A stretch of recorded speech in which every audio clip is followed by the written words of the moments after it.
Assalamualaikum warahmatullahi wabarakatuh. Selamat malam Sobat Kumis. Gimana kabarnya malam Jumat ini? Semoga dalam keadaan yang sehat walafiat ya.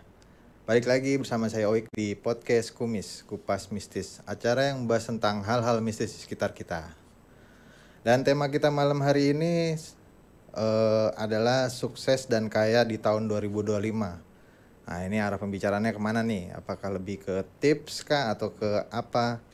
Boleh kita dengerin nanti. Dan saat ini telah hadir di studio kita tamu kita yang istimewa. Beliau seorang konsultan spiritual. Mari kita sambut Kang Dadan. Halo. Kang Dadan, apa kabar? Alhamdulillah baik. Waalaikumsalam. Gimana? Lebih sibuk apa nih? Lebih banyak ke luar negeri. Luar negeri, Kang? Ada apa nih di luar negeri? Ya sama, buka aura, mempersiapkan perancangan untuk di tahun 2005. Tapi di luar negeri itu berarti jatuhnya apa? Pasien kah atau gimana? Betul. Orang sini? Ada yang asli orang sana dan ada juga orang sini yang nikah dengan orang sana. Tapi kalau di luar negerinya kemana nih Kang? Ke Eropa kah atau kemana? Kalau di Asia. Amerika di Boston. Oh gitu? Kalau di Amerika di Boston. Di perkampungannya Amerika. Itu? Di Palm. Iya, tapi itu orang bule berarti ya? Iya, Palm House. Dia percaya gitu-gitu maksudnya? Peternakan gitu loh. Kalau yang di Amerika itu lebih ke antara keharmonisan rumah tangga sama apa ya, rumahnya ada hantu anak kecil di lantai atas. Tapi bener ada? Ya memang ada, sama aja, cuman yang membedakan hantu kan jin ya, ada yang jahil, ada yang istilahnya tuh tujuannya minta tolong gitu. Karena arwahnya terjebak gitu. Nah kalau Kang Dadan kesono itu masalah yang begitu dipindahin atau gimana? Kita pindahin, kita cariin tempat yang layak. Gitu. Tergantung dia mintanya apa, mau digendong apa naik. Kadang ada yang digendong, ada yang minta naik mobil ada. Oh gitu. Tapi dipindahin intinya. Dipindahin. Dan habis itu nggak ada lagi gitu-gitunya. Waduh. Jadi ya sama kayak kita, cuman mereka terjebak arwahnya gitu. Arwahnya terjebak. Jadi yang mati karena kaget pasti jadi arwah. Oh gitu. Mati kaget itu kayak kecelakaan, diri, itu harus disempurnain. Oh berarti terjebak di dunia arwah. Jadi masuk ke alam akhirat enggak, masuk alam dunia juga enggak, jadi terjebak antara dua alam itu. Jadi disebutnya gentayangan. Tapi kalau dalam Islam itu dipakai oleh jin yang menyerupai orang yang meninggal itu. Oh begitu. Jadi disebutnya rasa penasaran kita itu tertinggal gitu. Memori. Kalau dalam chip komputer, memori kita tertinggal atau tercecer. Nah yang tercecer ini yang dihack oleh jin. Oh iya, gitu, logikanya begitu ya. Logikanya seperti itu. Iya, rekaman alam ya berarti ya. Nah, balik nih Kang ke tema kita nih. Ini maksudnya apa nih, sukses dan kaya di tahun 2025? Emang? Ya, karena 2025 itu kan sionya itu kan ular ya. Ular itu kan sensitif, gesit, dan peka gitu kan. Jadi harus berhati-hati dalam mengarungi bisnis, dalam mengarungi percintaan pun harus lebih jaga sikap, jaga perbuatan, itu aja sih. Karena di tahun ini segala sesuatu kalau tidak penuh perhitungan akan mencelakakan sendiri. Lebih ke situ. Kang spill sedikit. Kalau misalkan yang di tahun ini sionya itu ular juga, apakah tahun ini akan bagus? Kalau sio nih, masalah sio tuh gimana tuh? Apakah ya akan lebih hoki ya, karena sionya sama, jadi cuman lebih memawas diri gitu, lebih mentata gitu, lebih mengikutin alur gitu loh. Jadi jangan terlalu maksain kalau bukan kemampuannya gitu loh. Jadi jangan terlalu nguyuk gitu loh. Oh jangan ngoyo gitu. Jadi jangan terlalu maksain. Jadi kalau maksain nanti bisa bunuh diri. Jadi mencelakakan diri sendiri, membuat kamu rugi.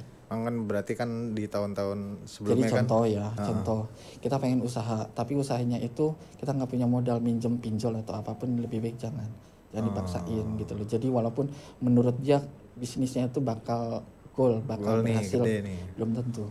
Tentu berarti. Karena di tahun ini harus lebih banyak berhati-hati, karena dia bisa mencelakakan sendiri. Apa berarti yang harus dilakuin selain hati-hati ya? Apakah ada ritual khusus nih? Kalau ritual khusus dan lebih mau sendiri pendekatan kepada Tuhan dan lebih banyak kalau punya problematika itu lebih banyak berbicara dengan alam. Bukan hanya healing ya gitu. Jadi contoh kita kalau bangun pagi yang biasa kita lakukan, bangun pagi sebelum kita memulai aktivitas atau apa, sapalah injak bumi. Yang kita injak kan bumi dulu kan, sapa dulu. Kakiku akan melangkahkan untuk mencari rezeki. Atas izin dan doamu Tuhan, aku meminta rezekimu yang halal dan barokah. Usapkan ke muka. Itu aja. Itu salah satu berbicara dengan alam. Karena alam juga berbicara terhadap kita. Gitu. Kayak contoh pohon atau bunga-bunga juga mereka itu sebetulnya hidup dan berbicara. Gitu. Terus ini kalau misalnya kaitannya dengan sukses itu kan kadang orang sukses karena beruntung gitu ya, kebanyakan. Selain faktor-faktor yang lain. Dan ada juga orang nggak bisa sukses nih karena sengkolo. Enggak. Itu gimana? Jadi sukses itu karena hati. Begitu halnya mencari rezeki itu dari hati. Kalau kita cocok dengan apa yang kita kerjakan, sesuai dengan apa yang hati kita, pasti akan ketemu jalannya. Jadi jangan pernah menyerah dengan terhadap apa yang kita menurut kita tuh gagal. Contoh ya, di lingkungan pekerjaan dulu, contoh ya. Di lingkungan pekerjaan itu kita berantem dengan si A gitu loh, yang membuat akhirnya kita tuh mau nggak mau kita tuh keluar gitu loh. Itu sebetulnya ada tempat yang lebih besar lagi yang Tuhan siapkan gitu loh, rezeki yang besar gitu loh. Karena orang kita itu lebih cenderung nyaman gitu loh. Malas untuk fight. Ya, maksudnya kalau udah dapat zona nyaman udah gitu. Karena bekerja itu ataupun mencari rezeki itu harus sesuai dengan hati dulu. Sesuai dengan hati dan hobi. Berarti harus disenangi dulu ya. Harus dicintai terutama. Kalau itu sudah dicintai sesuai dengan hati, maka itu rezekinya akan ngalir. Dan di situ akan ketemu kesuksesannya. Walaupun tapi kan saya sebagai karyawan nggak mesti bukan berkecil hati walaupun jadi karyawan. Tapi kalau dari hati dan dari benar-benar dicintai akan ketemu jalannya. Itu. Alam mendukung lah ya. Yeah. Semesta mendukung. Yeah. Maksudnya seperti itu ya. Karena sebetulnya rezeki itu kita harus tanamkan bahwa kita itu uang yang harus cari kita. Gimana caranya tuh? Yakin. Apa cuman kita bersugesti aja gitu? Enggak, karena bagian daripada anak istrimu ketika kamu sudah punya anak istri. Rezeki yang Tuhan ciptakan, itu ketika Tuhan ciptakan itu akan bertanggung jawab. Walaupun contoh saya adalah penjahat ataupun pemabuk ataupun orang yang paling dihinakan, pasti Tuhan akan memberikan rezekinya. Walaupun dia punya anak, punya istri, tetapi melalui si penjahat itu. Yes. Walaupun Tuhan. Jadi yakinilah bahwa apa yang kita yakini, yang kita kerjakan itu berkah buat orang lain. Iya benar. Cintai terutama. Cintai pekerjaannya, bukan mencintai tetapi pekerjaan saya tukang nyopet, nggak gitu.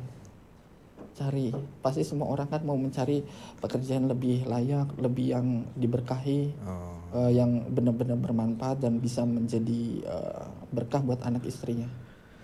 Permasalahannya kan kalau di kita ini ya setiap orang tahu konsepnya seperti itu nih. Betul. Cuman hal-hal negatif itu ada di mana-mana. Itu yang namanya sugesti.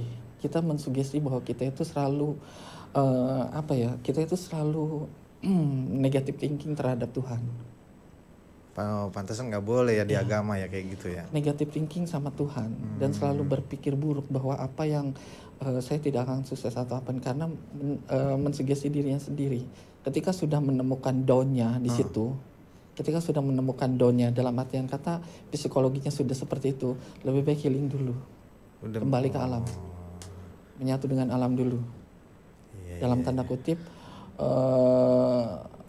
refresh otak dulu gitu.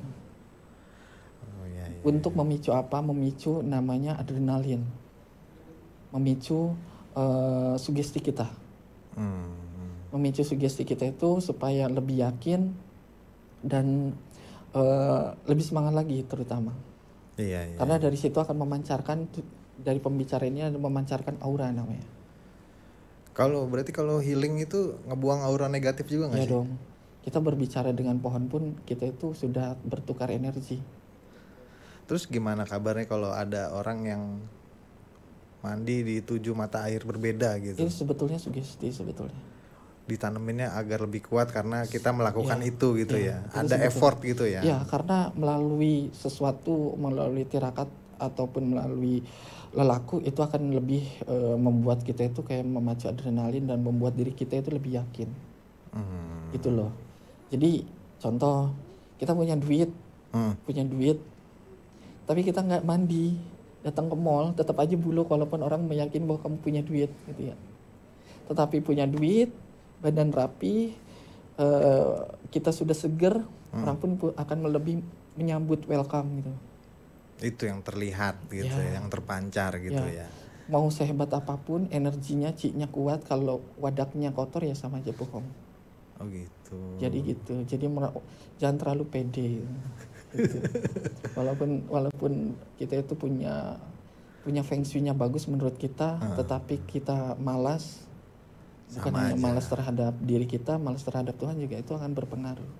Oh, gitu. Iya. Berarti faktornya itu memang ada usaha di situ ya. Iya. Kang, boleh nanya nggak nih, kalau misalnya kata sukses ini ada nggak hubungannya sama Sengkolo? Ya, ada hubungannya. Sengkolo itu kan kayak sesuatu yang sial lah ya. Cio gitu. Nah, Cio dia itu kan kayak gimana sih dia konsepnya gitu? Dia mensiasati. Jadi sudah dituliskan gitu atau gimana? Modal disebutnya tuh. Jadi kita tuh ada kepercayaan di dalam kejawen. Ada namanya hari sial gitu kan. Dimana kita meyakini bahwa kayaknya di hari ini tuh aku tuh hari sial gitu kan. Itu bisa mensiasatinya. Itu beda-beda setiap orang hari sial gitu contohnya. Beda-beda. Oh gitu. Beda-beda. Jadi cara mensiasatinya kalau contoh dalam beberapa minggu ini kayaknya usahaku lebih turun gitu kan, bisa disiasatinya gitu. Disiasatinya adalah pertama yang pasti kita selalu mandi. Setelah mandi itu coba dibalik semua pakaian dalamnya. Kebalik Kang? Iya, dicoba dari mulai mungkin yang pakai BH bisa dibalik, yang jahitannya jadi di depan. Yang kaos oblong mungkin yang jahitannya biasanya di dalam jadi lebih yang jadinya nampaknya di luar. Begitupun sampai ke kaos kaki. Nah, biasanya kan kalau misalnya urusannya itu namanya ikhtiar. Nah, ikhtiar berarti kan. Tapi ada kan yang namanya itu lebih ke apa nih? Mengisyaratkan apa gitu di balik itu gitu. Lebih mengisyaratkan bahwa kita membuka cakra gitu, mendobrak kesialan itu untuk mensiasati. Kepercayaan orang, ada beberapa orang yang kepercaya bahwa melepas burung ataupun melepas binatang-binatang itu akan membuat dianya lepas ciongnya gitu loh. Gitu loh. Ada yang merasa bahwa kayaknya dalam 1 bulan ini kayaknya aku apes gitu kan. Apa nih yang mesti aku harus lakukan gitu kan. Biasanya coba dari warna baju juga bisa. Coba warna merah gitu loh, karena kan hantu ataupun dedemit itu kan paling takut warna merah. Oh yang bener nih kan? Ya. Oh. Ya. Gitu. Terus bukan hanya dari warna, terus dari baju pakaian bisa dibalik, tapi bukan pakaian luarnya ya, pakaian dalam. Kita bisa tahu bahwa kita itu bakal hari ini kita harus begini itu gimana caranya? Feeling ya, itu biasanya kepercayaan masing-masing ya, dan tergantung dari agamanya masing-masing. Kalau di Muslim bisa tebar infak. Oh itu juga salah satunya. Salah satunya. Dengan nominal tertentu juga, dengan angka-angka tertentu juga, tergantung dari kepercayaannya masing-masing. Oh gitu Kang? Ya, cari nominal ganjil mungkin 7.500 dan cari orang yang benar-benar yang butuh gitu kan. Itu sebetulnya. Dan ada juga contoh untuk mensiasatinya, namanya contoh kita harus ke daerah Kuningan gitu kan. Buat untuk apa? Nyari permen gitu. Ada kayak gitu. Tergantung petunjuknya. Oh gitu.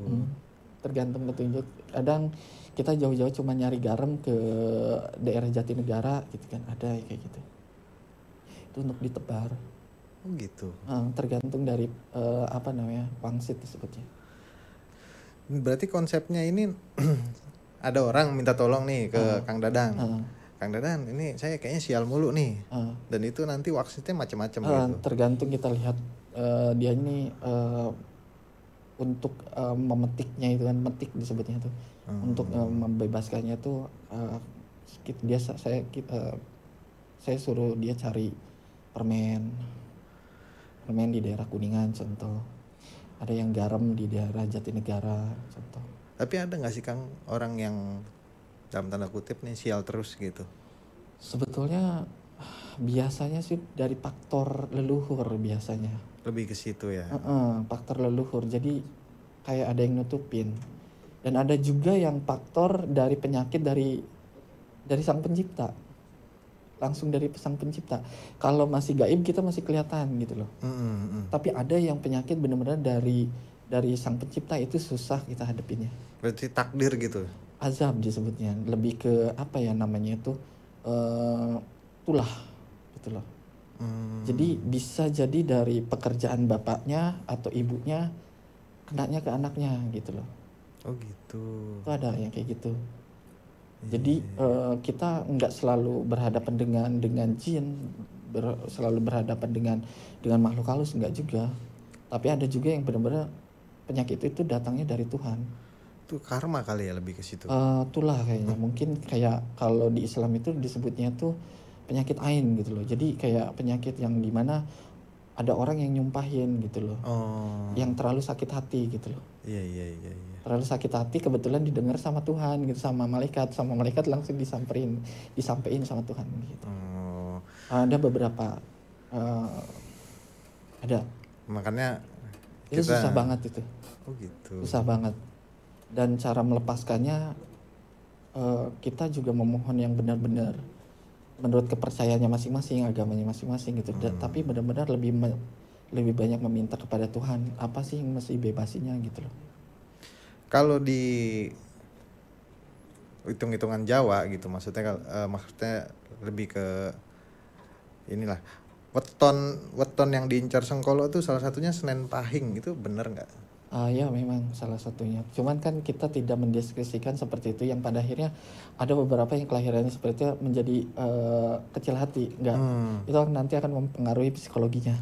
Padahal nggak semuanya. Enggak juga. Jadi cuman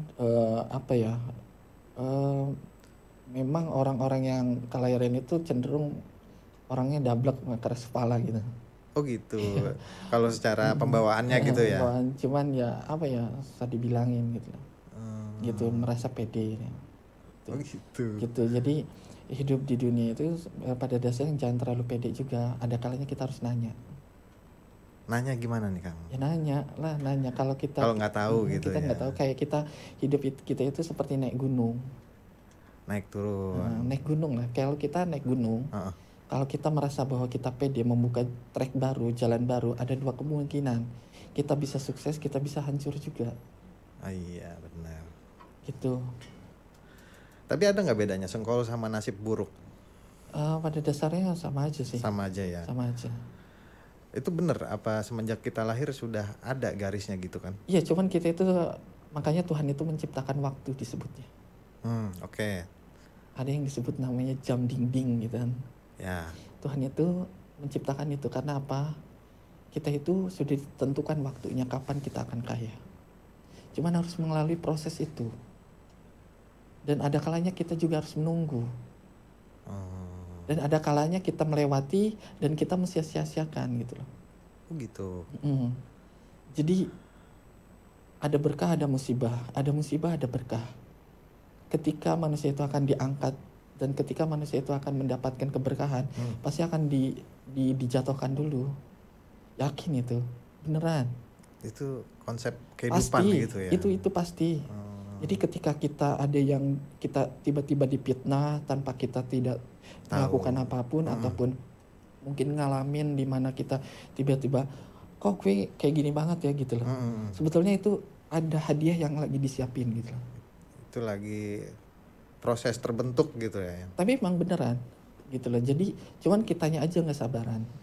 Ya kadang kan orang kalau berpikir ngomongin kehidupan nih, kadang kenapa kita harus disuruh bersyukur kan karena abis kesialan pasti keberuntungan. Betul, apa benar ada begitu? kalanya kita berbicara seperti itu mungkin netizen bilang kamu enak ngomongnya gampang. Enggak juga, tapi memang itu prosesnya sistem. Tuhan itu sudah mensistem itu. Baik, sistem alamnya tuh gitu. Memang seperti itu. Jadi jangan walaupun bagaimana dengan saya seorang pendosa gitu kan. Ada kalanya gitu kan. Sama konsep Tuhan itu apa yang Tuhan ciptakan dia akan tanggung jawab. Gitu. Ada rezekinya, ada. Makanya ketika orang yang putus harapan, yang otaknya dangkal, dia bunuh diri. Padahal sedikit lagi dia sudah siap. Sedikit lagi dapat sesuatu gitu ya. Berarti orang-orang yang cobaannya berat itu memang. Karena saya sering ketemu arwah begitu. Oh. Gitu. Dia pengen minta kasih kesempatan untuk itu. Untuk balik ya, tapi lagi. Ya nggak bisa karena kan itu pilihan kamu. Akhirnya menggantung ya. Makanya di Muslim itu ada perbuatan yang paling yang dibenci ya itu. Bunuh karena diri. masuk ke neraka juga enggak, ke surga juga enggak. Dia ngegantung di dunia arwah. Terus gimana nih Kang, kalau misalnya hubungannya Sengkolo itu dengan karma ada? Ada. Jadi itu yang tadi saya diwanti-wanti, perbuatan, ucapan itu harus lebih diperhatikan di tahun ini. Karena lebih sangat-sangat sensitif sekali. Karena yang tadi saya bilang bahwa apapun yang kita lakukan itu pasti akan mendapatkan balasannya. Mau serapi apapun. Oh gitu. Mau sehebat apapun. Mau setinggi apapun jabatannya. Pasti. Karena setiap manusia itu pasti ada yang namanya itu rohnya ya. Yang itu yang benar-benar dicatat gitu. Walaupun merasa bahwa kedudukannya dan tidak akan pernah tersentuh dengan hukum atau apapun, jangan salah gitu. Mungkin di kamu aman, tetapi itu yang saya hadapin adalah anaknya. Serius saya ngomong karena akhirnya anaknya beginilah begitulah. Oh gitu. Itu ada hubungannya nggak sih sama sifat atau pembawaan orang itu sendiri? Maksudnya masalah ini ya, masalah kayak kenapa sih kita nggak beruntung, kita sial terus, Sengkolo gitu atau gimana? Karena memang dari awal sifatnya itu emang kurang baik gitu. Sifat ketergesa-gesaan dan tidak sabarannya itu manusia yang kadang nggak mau menunggu gitu loh. Sebetulnya kayak kita Sengkolo ataupun kita merasa sial itu bisa kita siasatin. Ibadah itu bagian daripada sistem sebetulnya, bagian daripada tanggung jawab kita terhadap Tuhan. Iya, mungkin kalau di Islam kan sabar sama sholat gitu ya. Ya betul, tetapi bukan hanya melakukan itu maksud saya. Ada lagi? Ada, dalam artian kata itu pendekatan diri kepada alam. Pendekatan terhadap lingkungan itu dalam artian kata itu kita namanya tuh bertukar energi gitu loh. Gitu. Ini dari tadi pendekatan ke alam ini dalam artian kita ke alam bebas gitu, naik gunung nggak contohnya atau nggak gimana? Mesti kita itu yang contoh yang kita di dekat kita yang tadi saya bilang tanah yang kita injak tiap hari, terus tanaman, pohon pun itu bagian daripada alam kan. Jadi bukan hanya harus healing gitu, maksudnya itu adalah bahwa bertukar energi terhadap alam. Istilahnya kita mendoakan alam mendoakan kita. Simpelnya seperti itu kali ya. Karena Tuhan itu selalu memberikan wahyu dan wejangannya itu di alam. Berarti lingkungan juga mempengaruhi Sengkolo dong, bisa dibilang. Iya. Ya kan kita banyak termasuk beberapa riwayat ataupun kisah baik itu nabi ataupun agama lain juga kan ketika memberikan wejangan itu kan pasti di alam kan? Oh iya. Benar nggak? Benar. Iya. Karena kita mendapatkan inspirasi itu dari alam. Ada nggak sih gejala-gejalanya gitu kalau misalnya mimpi buruk? Itu. Mimpi buruk dan beberapa teman ataupun beberapa orang yang ada di sekitar kita tuh kayak males gitu, kayak ngehindar gitu. Gitu. Itu salah satunya. Iya. Gitu. Dan itu tanda ciri-cirinya gitu ya, kita lagi apes nih. Ya, gitu. Dan itu biasanya kita itu harus apa ya? Ya coba mandi kembang 7 malam Jumat. Itu tanpa ada jeda. Itu salah satu untuk membuka cakra, membuka rezeki juga. Tapi kalau di logikain seperti apa, Kang?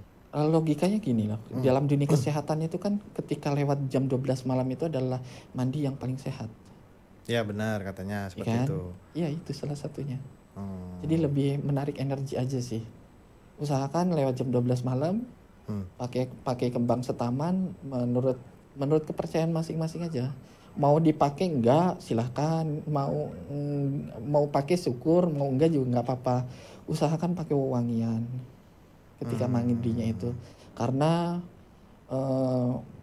ya kita tahu juga kan kalau di Mekah ataupun salah satu ibadah juga kan harus wangi kan, terutama kan ketika haul pun juga banyak dibakar wangian kan, karena memang para malaikat pun suka dengan wangian. Gitu.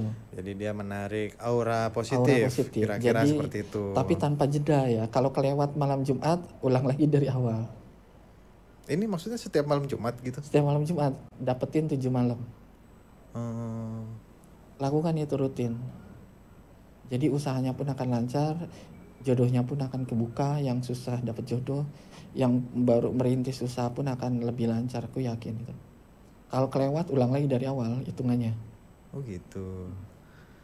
Tapi ini bukan dalam tanda kutip akan ada sesuatu yang nempel kan? Enggak, karena kan di jam-jam itu kan dimana malaikat dan wahyu itu tuh dalam artian kata Tuhan itu lebih senang gitu loh. Jadi istilahnya petunjuk yang baik, bukan dari jin, bukan dari sesuatu yang buruk gitu loh. Oke. Gitu. Tapi Kang, ada nggak yang kira-kira orangnya belum cerita nih datang ke Kang Dadan, Kang Dadan bisa tahu nih identifikasi. Nih orang kena sengkolo nih kayaknya. Ya dari suara pun bisa ketahuan. Oh gitu? Iya. Dari suara bisa ketahuan. Cukup dari suara pun bisa tahu orang ini arahnya kemana. Oh gitu. Itu contoh ya. Contoh orang ini ngakunya anak buah. Terus? Contoh orang ini ngakunya anak buah dan anak buahnya pergi gitu kan, kabur. Bagaimana supaya balik lagi atau apa? Tapi saya tahu arahnya bahwa anak buahnya ini adalah kesukaannya dia gitu loh. Jadi kekasihnya. Iya. Dan kekasihnya itu juga kan di luar signal gitu, belok. Gitu. Iya. Tetapi mungkin kan penyampaiannya ke saya itu kan lebih terarahnya tuh lebih kayak mau mengelabui supaya biar nggak tahu cerita aslinya gitu lah ya. Tapi saya paham. Gitu. Ini kalau dari segi kesehatan gimana nih Kang? Lebih kesehatan itu memang harus juga lebih diperhatikan ya di tahun ini, karena memang benar-benar banyak penyakit dan virus yang beredar juga gitu. Gitu. Berarti kita juga harus jaga kesehatan itu terutama, karena ya tadi saya bilang jangan terlalu memaksakan, jangan terlalu nguyuk gitu loh. Tapi kebanyakan orang yang kena sengkolo ini kalau di kesehatan tuh biasanya sengkolo itu juga bisa berpengaruh terhadap orang-orang kalau kita bergaul gitu loh. Ngaruh. Contoh? Berpindah deket gitu loh.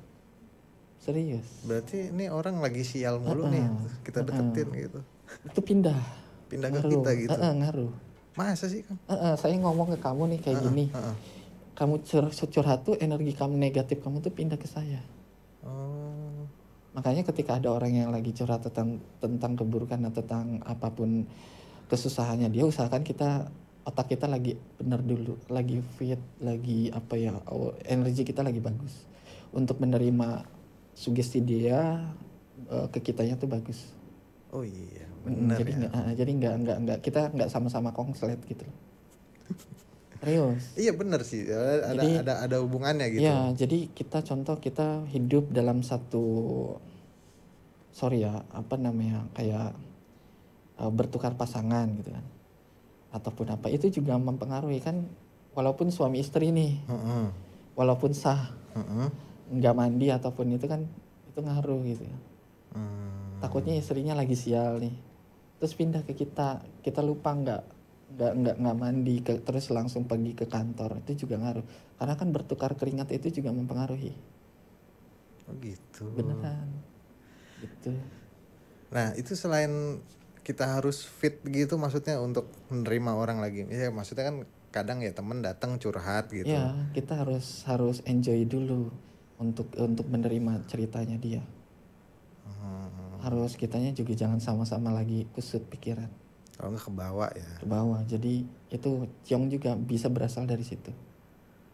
Berarti intinya segala Selalu sesuatu have fun ya, harus kuncinya dibawa. selalu have fun. Dan utamanya adalah kalau untuk menarik rezeki itu selalu berpikir positif, karena rezeki itu suka terhadap orang-orang yang positif, yang ceria, yang ceria dan otaknya tuh nggak pernah ada beban gitu loh.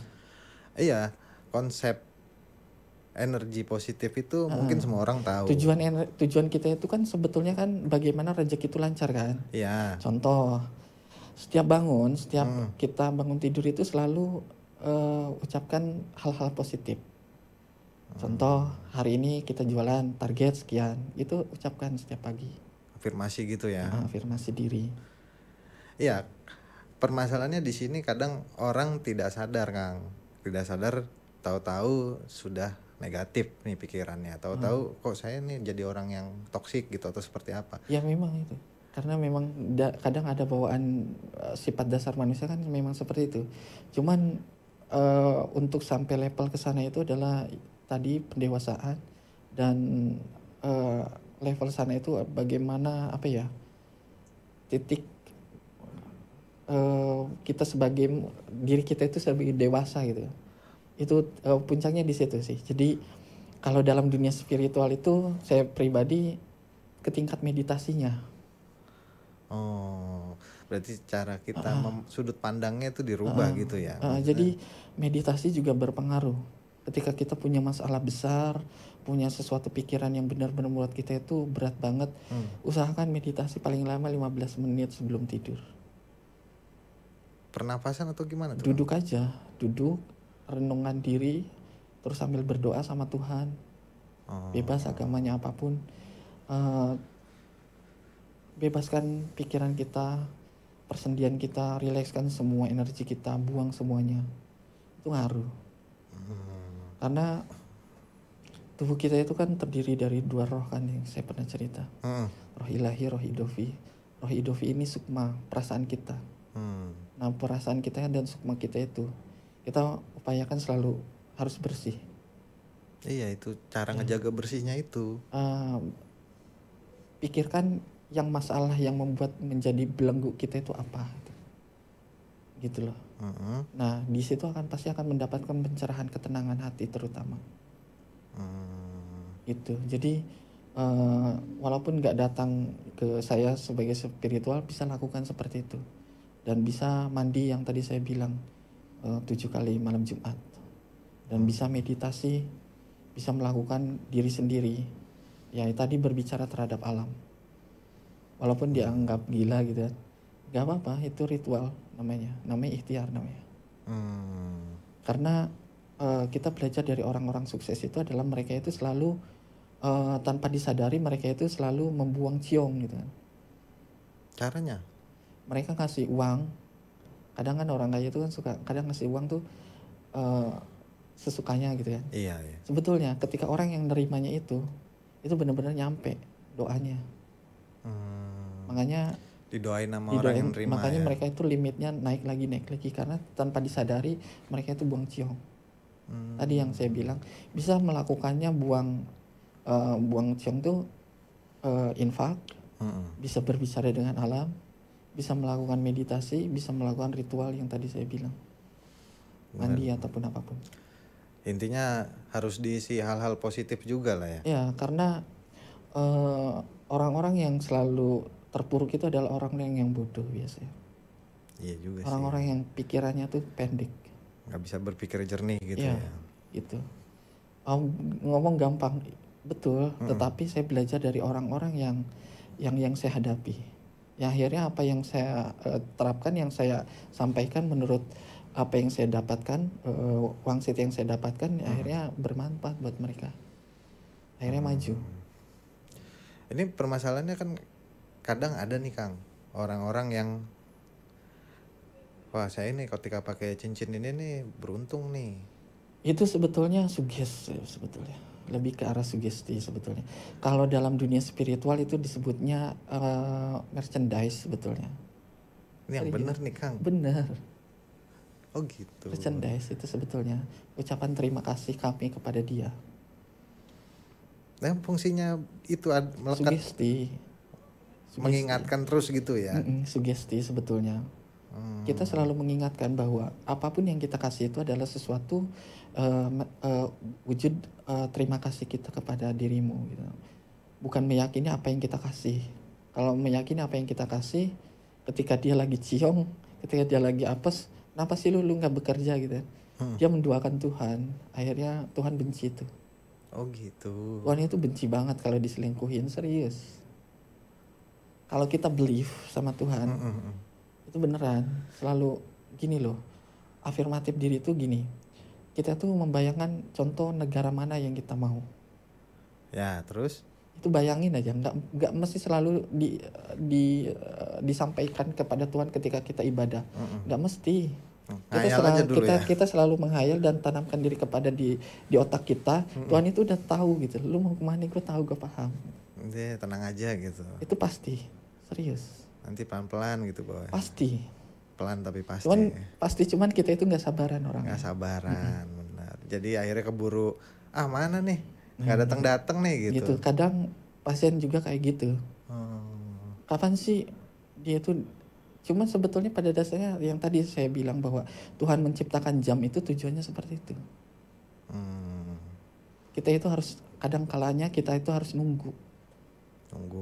Tapi jangan sampai kelewatan juga. Jangan sampai kelewatan juga. Iya kan, gitu. Maksudnya. Gitu maksudnya. Jadi kalau kita kelewatan ketika ada momentum itu, kita mensia-siakan. Ada peribahasa kesempatan gak datang 2 kali loh. Itu sebetulnya benar loh. Iya sih. Benar ya. Ini maaf. Terserah dari netizen menganggap ini buruk, menganggap ini tidak baik. Ya terserah ya. Bagaimana pendapat itu, boleh berpendapat masing-masing ya silakan. Cuman yang tadi saya bilang ada kesempatan tidak datang 2 kali itu emang benar. Bisa baik, bisa buruk. Kesempatan baik, kesempatan buruk gitu. Iya, kesempatan itu bisa baik, bisa buruk. Ada kalanya buruk nih, contoh. Dalam rumah tangga. Hadirnya orang ketiga disebutnya pelakor. Iya, itu juga kesempatan ya. Itu sebetulnya kesempatan juga.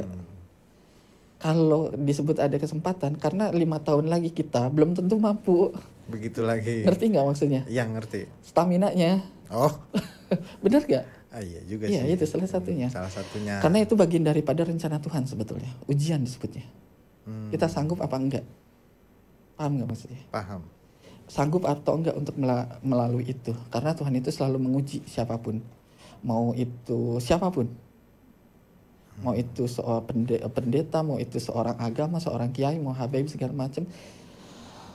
Harta tahta wanita itu dalam rumah tangga itu pasti. Ya. Mau siapapun.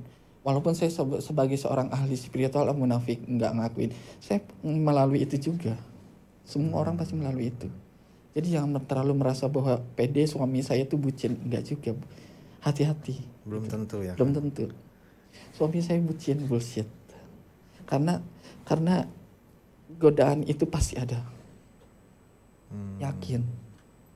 Cuman kita melaluinya bisa atau enggak. Dengan melalui itu, kita itu akan menjadi dewasa sebetulnya. Dan Tuhan itu paling benci dengan perceraian. Serius. Oke. Gitu. Gimana sobat kumis di rumah nih, udah agak paham nih cara melalui 2025 biar agak beruntung nih. Ya, saya tadi menyinggung tentang pernikahan juga kan. menyinggung juga tentang rezekian tadi, dan menyinggung juga tentang masalah kesehatan juga. Iya. Tujuannya itu. Tujuannya itu ya. Jadi manusia itu jangan jadi apa ya disebutnya itu munafik gitu kan. Jangan merasa bahwa diri kita itu benar gitu.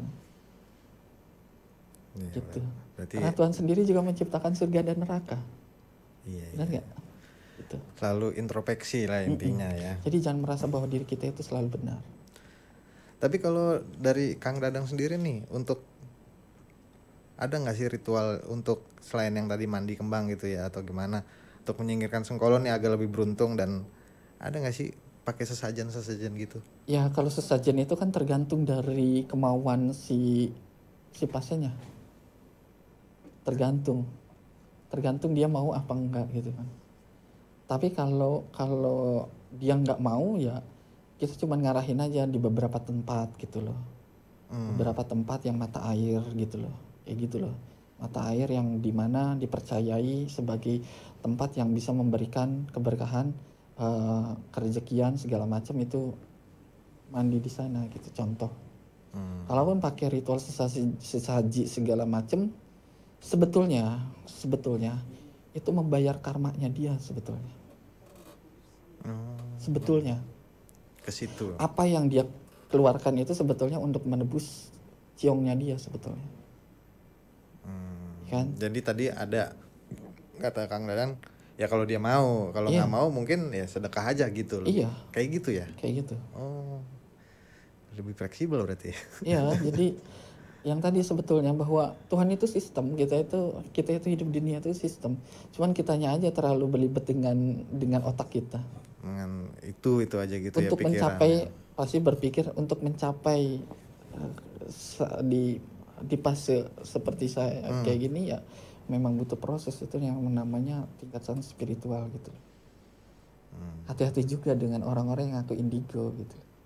Oh, itu kenapa tuh? Masih banyak aneh, kan sekarang menurut saya aneh gitu kan. Anehnya kenapa? Aneh lah. Kan mungkin memang dia punya kemampuan itu. Enggak juga, orang-orang yang memiliki indigo itu akan lebih banyak diam dan tidak akan banyak cerita bahwa di lokasi ini ada itu, ada ini, ada itu. Sebetulnya aneh, dan itu akan mensugesti orang dan membuat orang itu akan menjadi takut. Dan itu akan merusak ekosistem disebutnya. Tahu ekosistem? Ekosistem apa? Struktural, tatanan hidup manusia yang akhirnya saya biasa lewat si jalan A. Mau jam 2, mau jam 3, mau jam berapapun, setelah dikasih tahu gitu. Jadinya jadi aneh, jadinya jadi nongol terbiasa gitu loh. Paham kan? Iya. Itu jadi kita harus bijak sebagai netizen itu mana yang benar-benar orang yang paham tentang keilmuan, paham orang-orang yang benar-benar indigo. Kadang ada juga orang-orang indigo itu butuh pengakuan sebetulnya. Yang ngaku-ngaku indigo, karena dalam dunia psikologi itu disebutnya butuh pengakuan. Berarti cuman orang-orang cari yang, perhatian doang. Orang-orang yang meramal atau apapun gitu. Itu sebetulnya butuh perhatian. Ini nggak apa-apa nih Kang? Nggak apa-apa. Ya kan sekarang kita meramal, kita nggak tahu apa yang akan terjadi. Iya benar. Itu sebetulnya nyumpahin. Iya, memberikan sugesti ya. Iya, nyumpahin. Contoh ngeramal ya. Iya. Nyumpahin. Ketika Tuhan nyatat itu terjadi akhirnya dan merugikan orang lain. Kita lebih baik nyumpahin yang baik-baik aja kan? Iya benar sih. Kan? Ngeramal bahwa Indonesia lebih baik, ngeramal Indonesia akan bencana kayak gitu, nyumpahin saya. Beneran itu tidak baik. Akhirnya merugikan orang lain. Iya. Paham? Paham. Itu sebetulnya tidak baik sebetulnya. Tidak baik ya. Tidak baik. Dan sebetulnya juga merugikan dirinya sendiri. Apa? Oh, apa tuh feedback buat dirinya sendiri? Dia akan mencuri waktu dan itu akan membuat dia lebih tua dan membuat umurnya lebih cepat mati. Yang benar kan? Serius, kalau kan sebenarnya dia ini apa? Kalau dalam dunia spiritual dan dalam dunia indigo, dalam dunia kegaiban, itu namanya mencuri waktu.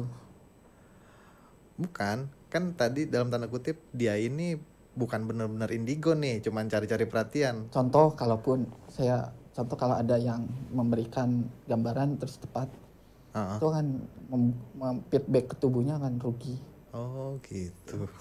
Dan kalaupun ada yang ngaku-ngaku indigo kayak gitu, saya cenderung lebih aneh sebenarnya. Dan aneh, benar-benar aneh. Karena apa, fenomena ini tuh fenomena seperti orang yang sadboard, yang joget-joget itu loh. Iya. Jadinya kayak latah ya. Hipnoteria latah gitu lah. Ikut-ikutan. Karena kalau di Indonesia itu kan yang laku itu kan dunia spiritual. Emang masih laku Kang maksudnya? Laku. Kultur budaya timur itu nggak susah dilepaskan dengan spiritual. Iya. Coba di TikTok, yang laku apa? Horor. Oh gitu. Iya. Oke nih Kang, terakhir nih Kang, boleh dong tips dari Kang Dadang sendiri untuk mencapai sukses dan kaya di tahun 2025 secara positif. Berkeyakinan terhadap Tuhan. Silakan. Itu yang pertama, berkeyakinan terhadap Tuhan dan meyakini apa yang kita lakukan akan menjadi suatu keberhasilan dan kesuksesan, dan cintai apa yang kamu kerjakan karena itu akan membawa dirimu lebih sukses. Gitu. Positif ya, berpikiran positif intinya. Ya. Baik, ada lagi Kang yang mau disampaikan nih? Enggak ada. Udah ya. Nah, gimana Sobat Kumis nih kira-kira di rumah nih? Udah ngerti nggak arah pembicaraannya nih? Gimana caranya bisa sukses dan kaya? Ya dibenerin dulu pikirannya ya, mungkin ya Kang ya. Benerin pikirannya, mentalnya gitu. Agar lebih berpikir positif terus gitu ya. Dan meyakini apa yang kemampuannya dia. Itu yang pertama, kemampuan dia harus meyakini kemampuannya. Dan yang kedua harus percaya terhadap Tuhan. Percaya intinya terhadap Tuhan. Ya. Oke Kang, baik, demikianlah obrolan seputar misteri kita dengan Kang Dadan sebagai konsultan spiritual. Semoga ada hikmah dan pelajaran yang bisa kita ambil dari obrolan ini. Terima kasih Kang udah mampir di Kumis nih kali ini. Banyak pencerahan kayaknya nih saya nih. Lebih berpikir positif nih. Dan terus update tentang Kumis, Kupas Mistis tiap malam Jumat di YouTube Dunia Transvision atau Transvision Official, karena selalu ada kisah-kisah mistis di setiap episodenya. Saya Oik undur diri. Assalamualaikum warahmatullahi wabarakatuh. Salam Kumis.